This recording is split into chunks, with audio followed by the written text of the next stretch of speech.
What?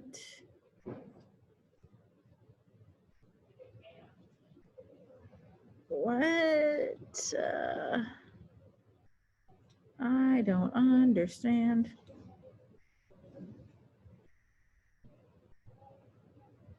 Hi. What's up? Crazy. Okay. Where you get a donut? I hate him.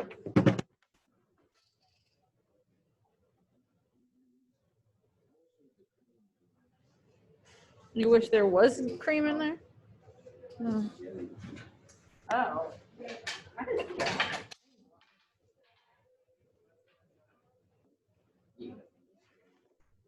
Hmm?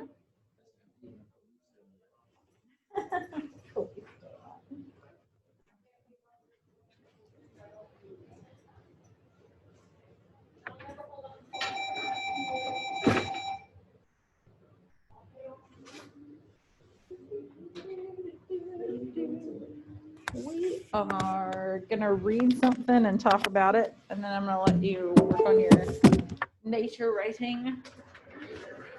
Yeah, the thing that I get, the assignment I gave you guys yesterday. Were you here yesterday? But yeah, you're in the class. You weren't here in person. Nobody was here in person.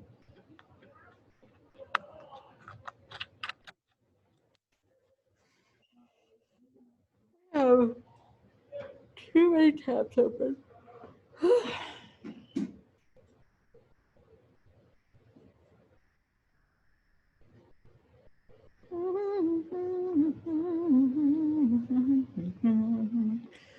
Snow, snow, snow, snow, snow.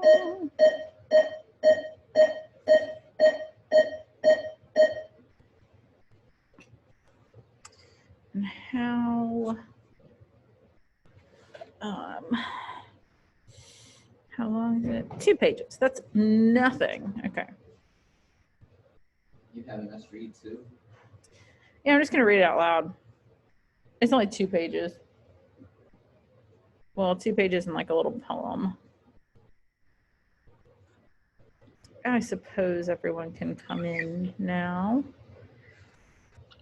Hello. Hello. Alyssa, I miss you being here. Yeah, I miss school too. I'll be back soon, hopefully. Well, luckily we'll all not be here for a couple weeks. I'm really looking forward to that.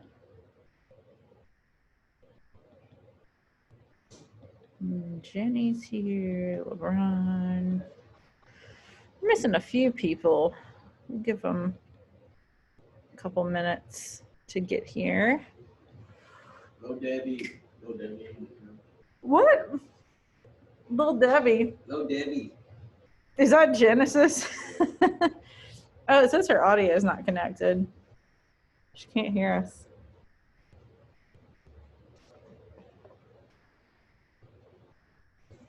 Do, do, do, do, do, do, do,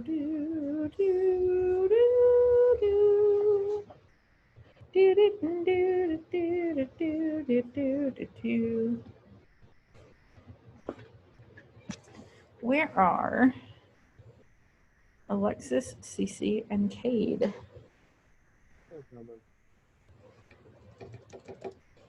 Oh, Miss McClellan, I got you something.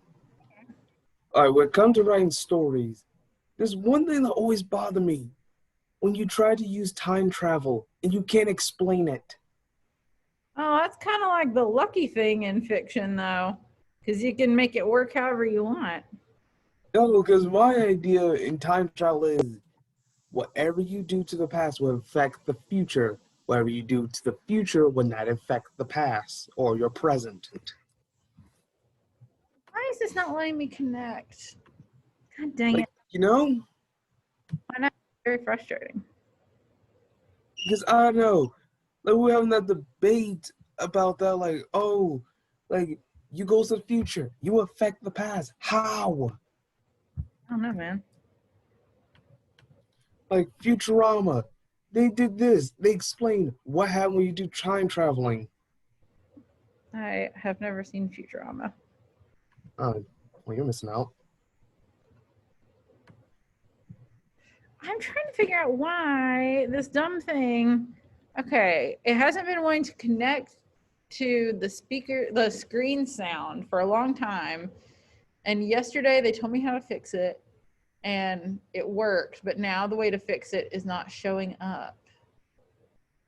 What is happening? I'm so mad.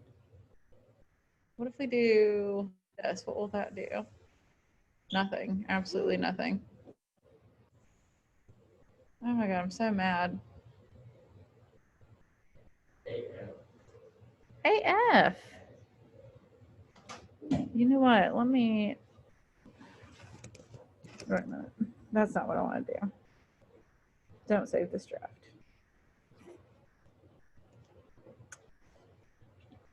Don't look at my emails here for a second. Who am I Miss looking McClellan. Hmm? I have a TikTok to show you. I think it's so funny. It's about Romeo and Juliet, but Oh. it's so funny. It is so funny. As soon as I saw it, I was like, this is funny. It was huge. What? And then I'm trying to find. Ugh. Where's the fix? I can't get my junk open. Can't find what? I can't get my junk open. Can't get your drink open. What do you have? Apple juice. Oh my gosh, you might need scissors.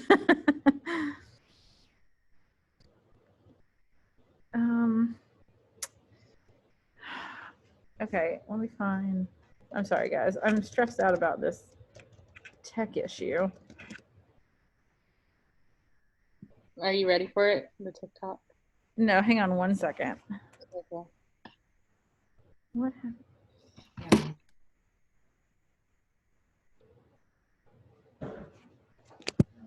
Is there any reason the M star? Oh my God.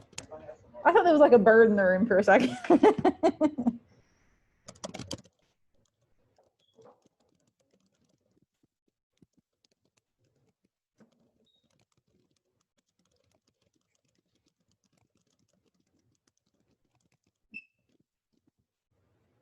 Okay. Hopefully they will tell me how to fix this. It's been so frustrating for so long. Okay, Cece, you can show. Hold on, my mom is on the phone. Okay. I think it's so funny. Just Mr. Rosaline, you flat pack trench fat hunchback harlot! Why you tried to take me off Deity Romeo's mailing list with that dirty flat trestle pack, you flat pack waist, dirty walker collar flat waist? Just now, when I see it now, it is on sale.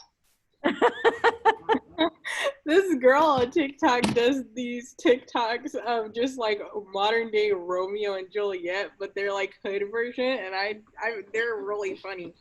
That's so. Okie doke. All right. Oh, Miss McClellan, watch a squirrel get drunk is funny.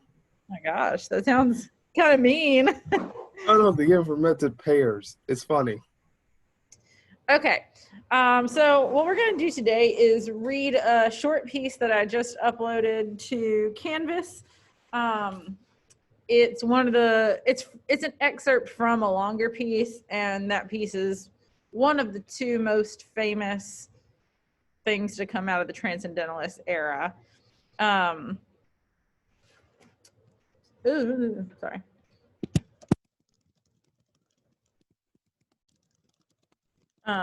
So we're going to read that and then just talk about it. You're not going to have an assignment with it. But we're going to read it and talk about it, and then I'll give you guys time to work on your nature writing. I'm going to share my screen with you guys. And that'll be beneficial to you today, too. Yay.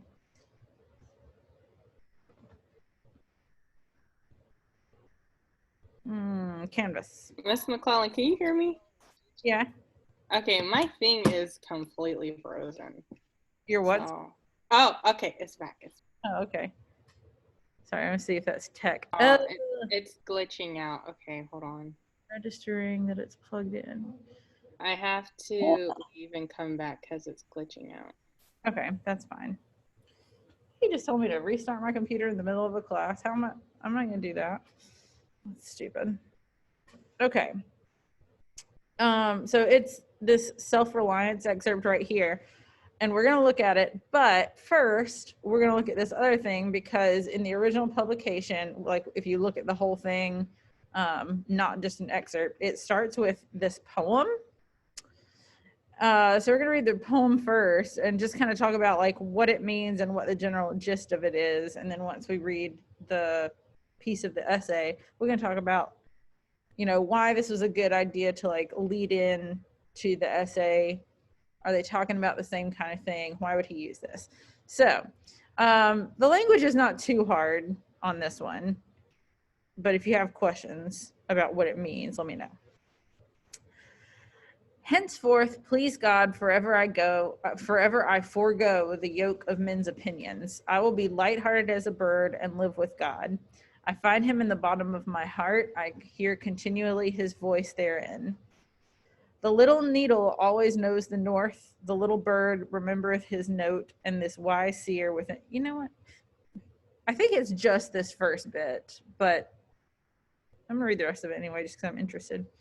This little bird remembereth his note, and this wise seer within me never errs. I never taught it what it teaches me. I only follow when I act aright. I guess that's just the day it was published. I don't know why it's in the middle of the thing, but... And when I am entombed in my place, be it remembered of a single man. He never, though he dearly loved his race, for fear of human eyes swerved from his plan. Oh, what is heaven but the fellowship of minds that each can stand against the world by its own meek and incorruptible will? The days pass over me, and I am still the same. The aroma of my life is gone with the flower from which it came. I wish I knew more about this, because it's got 1833 down at the bottom, but then this says 1832. And I'm like, is that part of the poem? I don't actually know. But I kind of just want to focus on these first few lines. Henceforth, please God, forever I forgo the yoke of men's opinions. I will be lighthearted as a bird and live with God. I find him in the bottom of my heart. I hear continually his voice therein. What does that even mean? Anyone?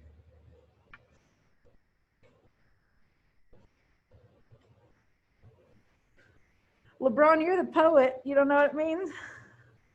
Well, every poet have a different meaning. We all don't think alike. Well, the way he's written it said he's letting go of man's opinion and focusing on God's words.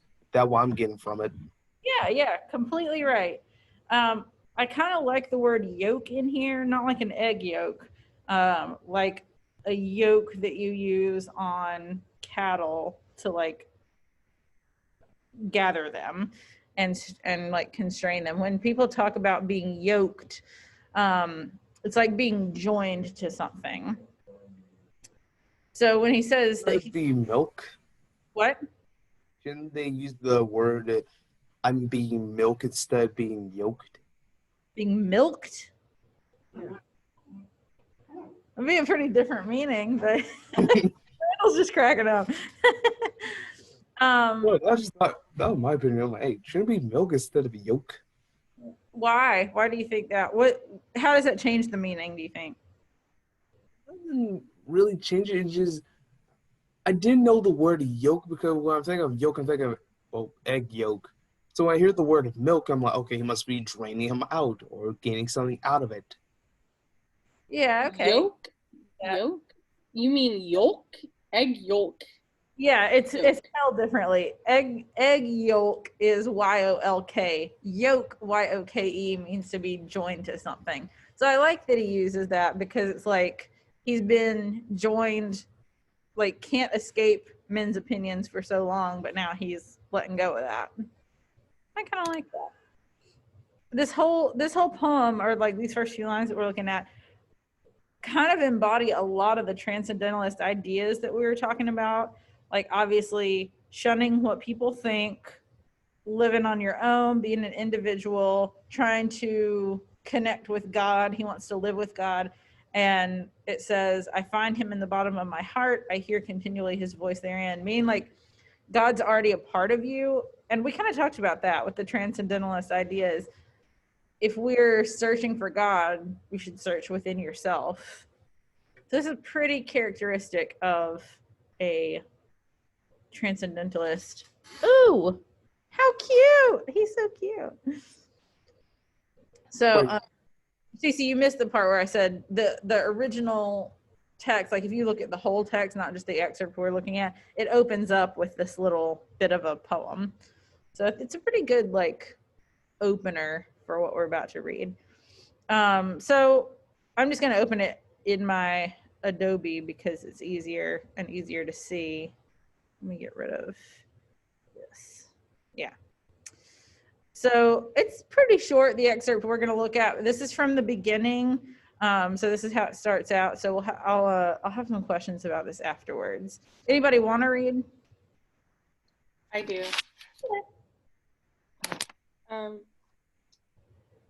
There's a time every. No, I was just going to say I don't know why this has to be in papyrus font. I don't understand why it's not. Papyrus is a fun font. It makes you feel like old, ancient. Yeah. There's a time in every man's education when he arrives at the conviction that envy is ignorance, that imitation is suicide, that he must take himself for better, for worse, as his portion. That though the wide universe is full of good, no kernel of nourishing corn can come to him but through his toil bestowed on that plot of ground which is given to him to till. The power which resides in him is new in nature, and none but he knows what that is, which he can do, nor does he know until he has tried. Not for nothing one face, one character, one fact makes much impression on him, and another none. None other? Okay. This sculpture in the memory is not without pre-established harmony. The eye was placed where one ray should fall, that it might testify of that particular ray. We but half express ourselves and are ashamed of that divine idea which each of us represents. It may be safely trusted as proportionate and of good issues. So it be faithfully imparted, but God will not have his work made manifest by cowards. A man is relieved and gay when he has put his heart into his work and done his best. But what he has said or done otherwise shall give him no peace. It is deliverance which does not deliver. In the attempt his genius deserts him. No muse befriends, no invention, no hope. Okay, so in the beginning, I feel like that first sentence or two, it's a long first sentence, lots of semicolons. He's basically saying what the title means, self-reliance. Don't try to be what other people want you to be. Don't try to imitate other people. Just be yourself and learn how to rely on yourself, and you're going to be a lot more successful of a person. You want to continue? Sure. These are the voices and, trust thyself. Every heart vibrates to that iron string. Accept the place the divine providence has found for you, the society of your contemporaries, the connection of events. Great men have always done so and confided themselves childlike to the genius of their age, betraying their perception that the absolutely trustworthy was seated at their heart, working through their hands, predominating in all their being. And we are now men and must accept in the highest mind the same transcendent destiny, and not minors and invalids in a protected corner, not cowards fleeing before a revolution, but guides, redeemers, and benefactors, obeying the almighty effort and advancing on chaos in the dark. These are the voices which we hear in solitude, but they grow faint and inaudible as we enter the world. Society everywhere is in conspiracy against them, against the manhood of every one of its members. Society is a joint stock company in which the members agree for the better securing of his bread to each shareholder, to surrender the liberty and culture of the eater. The virtue in most request is conformity. Self-reliance is its aversion. It loves not reality. It loves not realities and creators, but names and customs. Whoso would be a man must be a nonconformist. He who would gather immortal palms must not be hindered by the name of goodness, but must explore if it be goodness. Nothing is at least sacred but the integrity of your own mind. Absolve you to yourself, and you shall have the suffrage of the world. A foolish consistency is the hobgoblin hobgoblin of little minds, adored by little statesmen and philosophers and divines. With consistency, a great soul has simply nothing to do. He may as well concern himself with the shadow on the wall. Speak what you think now in hard words, and tomorrow speak what tomorrow thinks in hard words again, though it contradict everything you said today. So you shall be sure to be misunderstood. Is it so bad then to be misunderstood? Pythagoras was misunderstood, and Socrates and Jesus and Luther and Copernicus,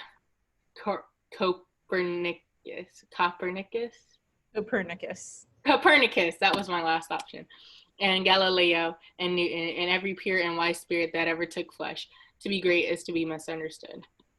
Okay, so he's got some ideas here that I think probably at the time would have been really like fairly radical. Maybe it's not that radical to say stuff like just be yourself, just rely on yourself, don't care what other people think. But he's got some other fairly radical statements like whoso would be a man must be a nonconformist. You have to be a nonconformist in order to really like establish your manhood is the word he uses, but like obviously women, this can apply to women as well. And he says being consistent is a dumb idea. And by that he means maintaining your same opinions all the time doesn't allow you to grow. And every day you should wake up and reconsider your own opinions and really like reflect. And, if you change your mind and say something different today than you did yesterday, some people might be like, oh, well, you're contradicting yourself. But it's not necessarily contradicting yourself. It's just growing and evolving and reflecting and changing your mind. And you should be not only free to do that, but you should be eager to do that if it means that you're growing as a person. And he's about that one. All those people that he lists, they were all people that others looked at and were like, this person doesn't make any sense. This person is saying things that are insane. But all those people in the end are like revolutionary minds. And so he says to be great is to be misunderstood. All those people that he listed were great, but they were also misunderstood. It's an interesting kind of perspective on some of that. I'm trying to stop sharing my screen, but I can't find my little thing. Oh, here we go. It disappeared.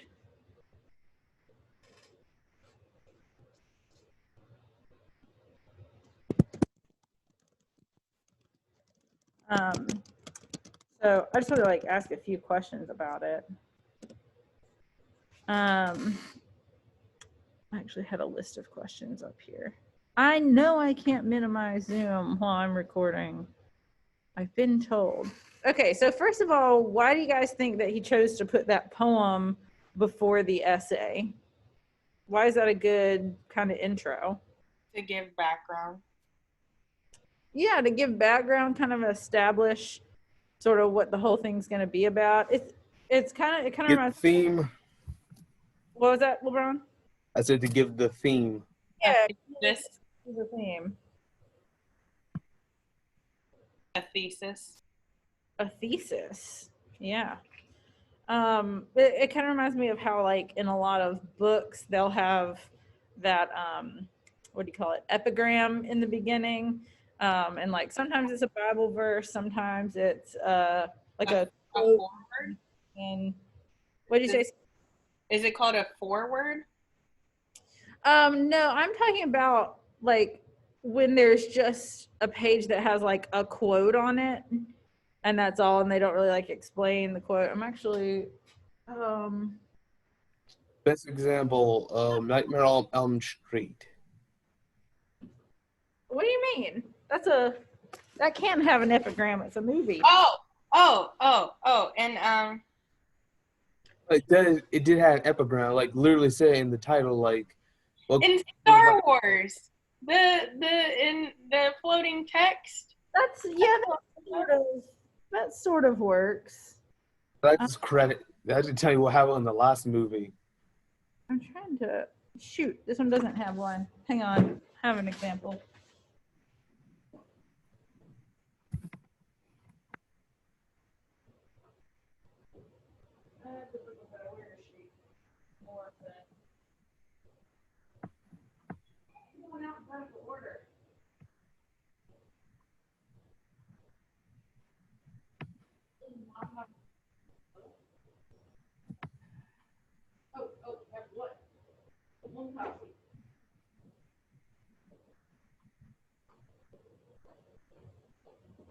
Okay, so here's his book, Beloved by Toni Morrison, which is one of my favorite books. It is super weird.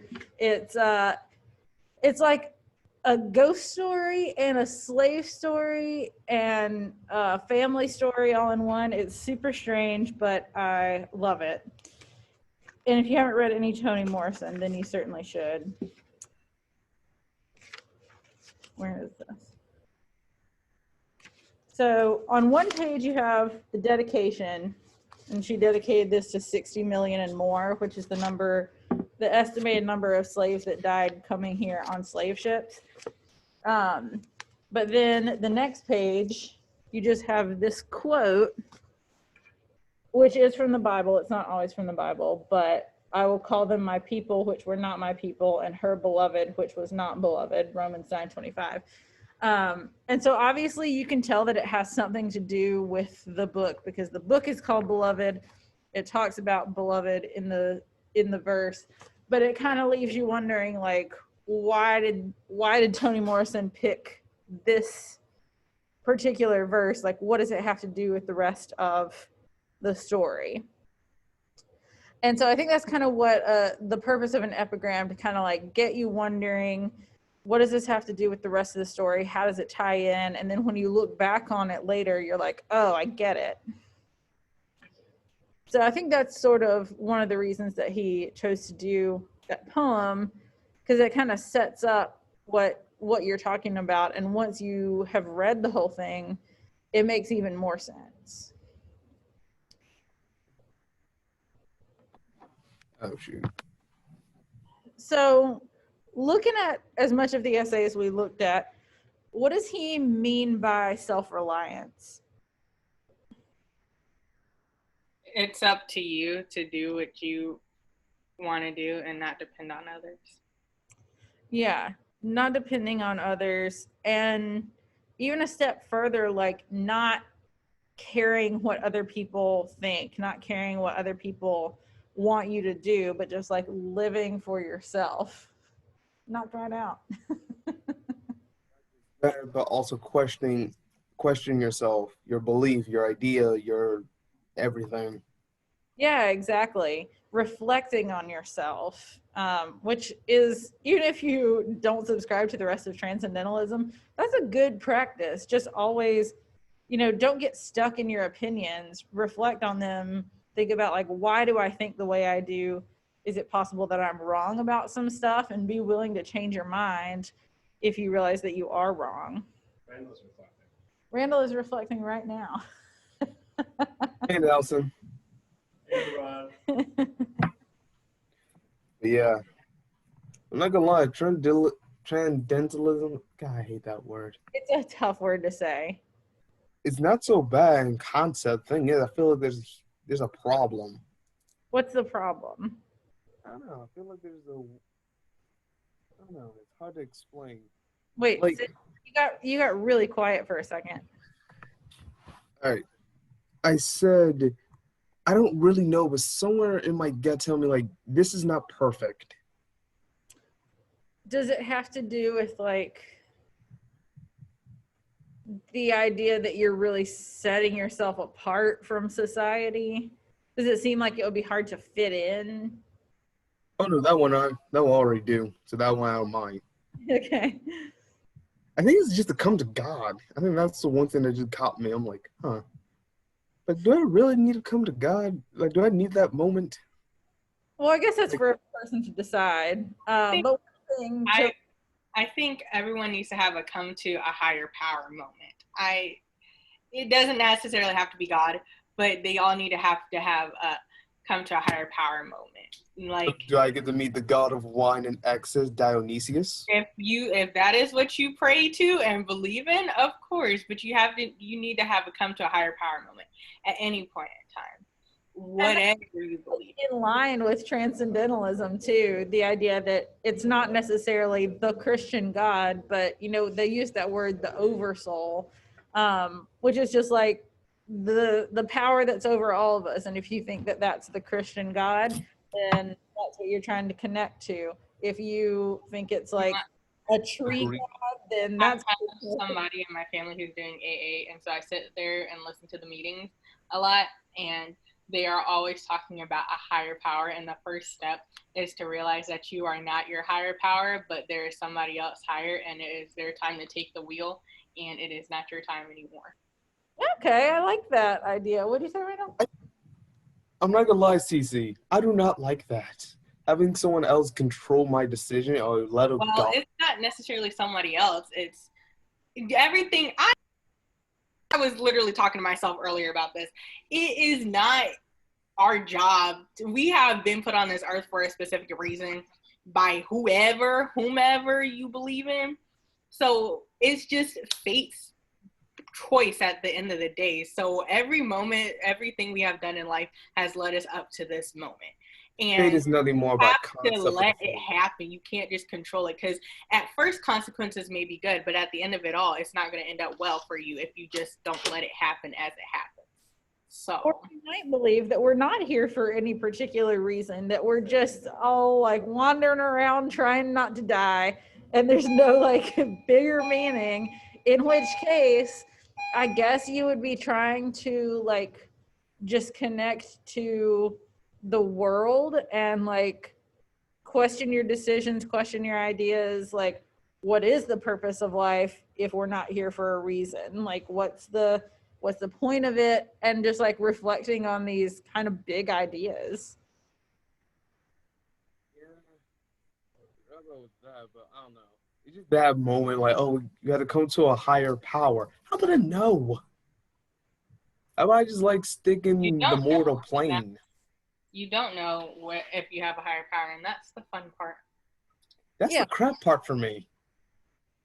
That's the hardest part for me, but at the end of the day, it is what it is.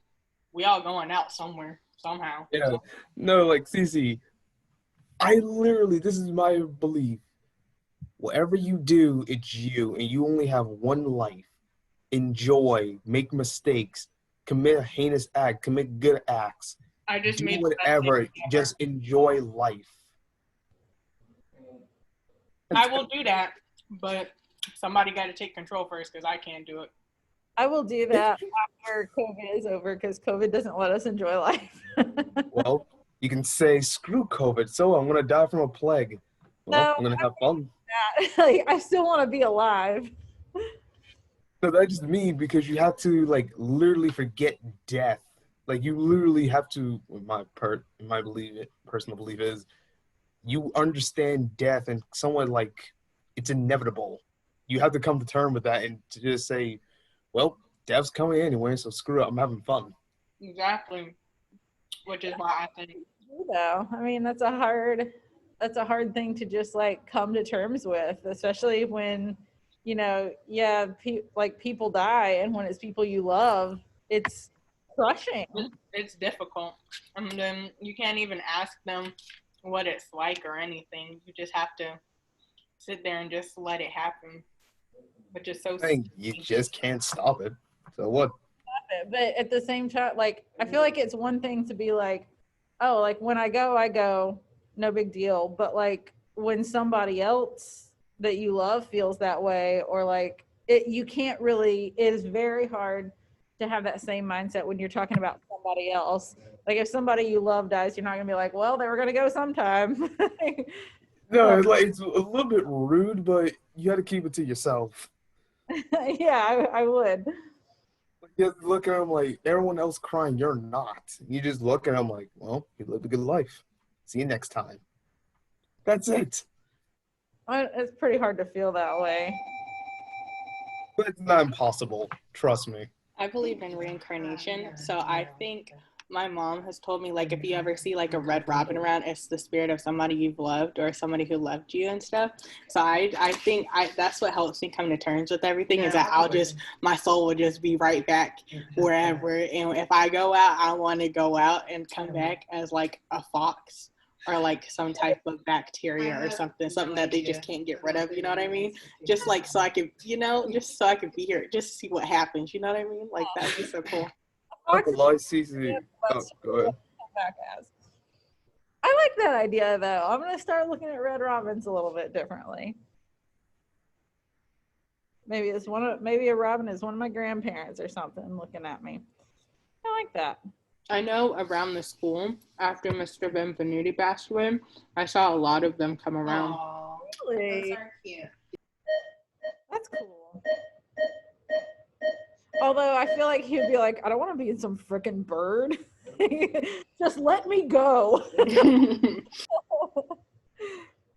don't want to keep hanging around looking at these kids all the time. Okay. So I think y'all got a pretty good idea, and like we had some good discussion based on this, and like y'all got a good idea of what the main idea is, which is the point. I'm not trying to have you like super analyze these couple of pieces we're going to look at, but to kind of just have some examples of what the big ideas were. Like obviously the ones that we're looking at, the one we looked at today and the one that we'll look at on Thursday, are like the big texts from Transcendentalism. And you can kind of see why with this one. It's got some big ideas, but they're stated really simply. This would be a pretty easy like ethos for people to get behind, and they definitely did. So we have like 15 minutes left. I want to just give you guys the time to work on your nature writing. I want to make sure that y'all have time in class to work on it. And you should have some time over the next few days in class. But I'm going to go ahead and mute myself and turn my screen off. But if you guys have questions about your nature writings, I'll be here. And if you Tell Randall we say hi. What's up? He said, what's up? Oh, Miss McClellan, Yes. I have a question. I'm doing a poem form of the assignment. Okay. Thing is, how far can I go? Because I have a thing going on. I have to do something with Dionysius and a whole lot of wine. As long as it also has to do with nature, you'll be okay. Dionysius was a god of wine in excess. Literally, the guy made wine out of grapes. Yeah, you got to make sure to tie that in, though, because it sounds like you're just writing a poem about mythology and not... All my poems are about different mythologies. You could, like, write about, him being in the grape fields or something. And it's fine. Whatever you want to write is fine, as long as it does meet the criteria, which is very little, but talking about nature. That's all you have to do. All right, Miss McClellan, can I leave the Zoom? And All right, later. That was the best sandwich I've ever made. What kind of sandwich was it? Chicken? No, so it was a turkey and cheese sandwich, but it had like lettuce on it, and I put What garlic. kind of lettuce? Spinach or normal? Salad. Hold on, spring mix. Go for I- spinach, man. I put garlic and pepper on it and It's some me. I was Himalayan wrapping salt on myself. there with like I'm sorry. And Christmas cheer. some all seasoning. Oh my god, it was just. Okay, good. And then I put the cheese in the turkey, and then put another sliced turkey on top with more cheese in it, and then I heated it up for 30 seconds, and I peaked in like sandwich making. I just want y'all all to know that. Like, I'm very hungry now. What kind of cheese? Well, it was just American cheese. Cody, Oh, is it? Amy's here. We don't have any other cheese. Showed up. So, but if I were to put any other cheese, pepper Hey, jack would be Cody. the way to go. I promise you. Oh my god, it's so Thanks for that. so good. I recommend y'all all try this. I just, oh my I'm god, so glad I sandwich. have transcended myself, Miss McClellan. I have transcended myself in look making at that sandwich. your I stories. feel like It's good to be good. I wonder if they'll have any turkey wraps today at lunch. Those things are good.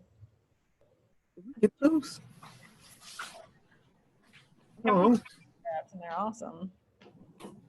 that sucks. I really wish I was at school. The food is a Oh. lot better this year. I'm not kidding. Would you agree with that? Yeah, food's a lot better. And like they have pizza all the time and it looks pretty professional. And like I've had their popcorn chicken, it's really good. I heard the teriyaki chicken's really good. I have a question. How are lunch ladies? What do they look like? They're so nice this year. No, I said what they look like. I don't care about the personality. Oh, they look the same. Like they're just old, like older ladies. I knew it. It's a joke to me. Pretty much the demographic for lunch ladies.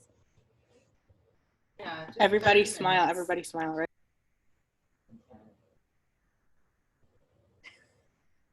Everybody, you and me. But yeah, Mr. Clown, that was a joke. Besides, because like, it was been funny for me because every time I go to the cafeteria, I always keep meeting women in their 60s or 50s at the cafeterias. I always find that funny. That's a weird demographic, LeBron. I'm not gonna lie. Not demographic, just funny. I feel like you said that sentence like you were meeting Because them it would have been before I weird. go to the cafeteria to Whoever got meet her. Hear me out. Hear me out. She's the vice president. Do y'all's lunch ladies waddle? Like, do they like? So Do they like? she's the Hold on. vice Let me president. just show y'all what I mean. Hold on. Yes, God dang. now. You don't do that, right? I know. I don't think I've seen Yeah, I them know what you're talking about. on the lunch line. I don't think I've seen them Wait. walk. Oh, Randall says no. Randall says they don't do that. I met many women that do that. It's funny. Well, that's not fair. Why? I think y'all's lunch ladies should waddle. They do. Oh, wait. Yeah, we can. Randall says, you know Miss Carnell?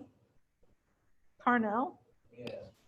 Miss Carnell. Oh, man. Maybe there's Yeah, a Miss that's Carnell what at it the It is. at a summer camp. Well, you look like a Christmas geisha. I love it. It's the background thing happening. Oh. He said, But yeah, that was just me because I always thought about that. Like, why do all our lunch Wait, ladies- what Miss Carnell? he said she used to work at a school. In, Oh, man. After dark. And where? what school? It was Sanders Clyde. It was what? Sanders Clyde. Sanders Clyde? Sanders That's Clyde. when, that's Yeah, when the bookstore really I turns do. into a He says, you know Miss Cornell. I do Yeah, know. that was Miss my Carnell. question. Later, guys. Hi. All right. But yeah, so that was funny to me because I'm just wondering, like, how I keep me really. Y'all see my mom? Y'all see my mom? How festive she is. Mm-hmm. I love it. Was she laughing at us earlier when we was in ELA class? I mean, not ELA, in social studies.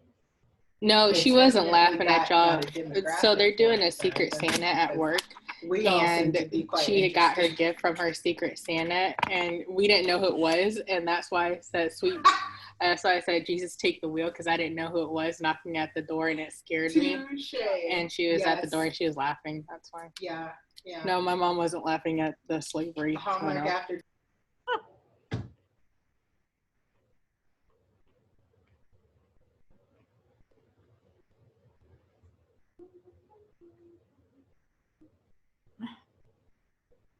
Improper connection. This is such a dumb answer.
Adios, Miss McClellan.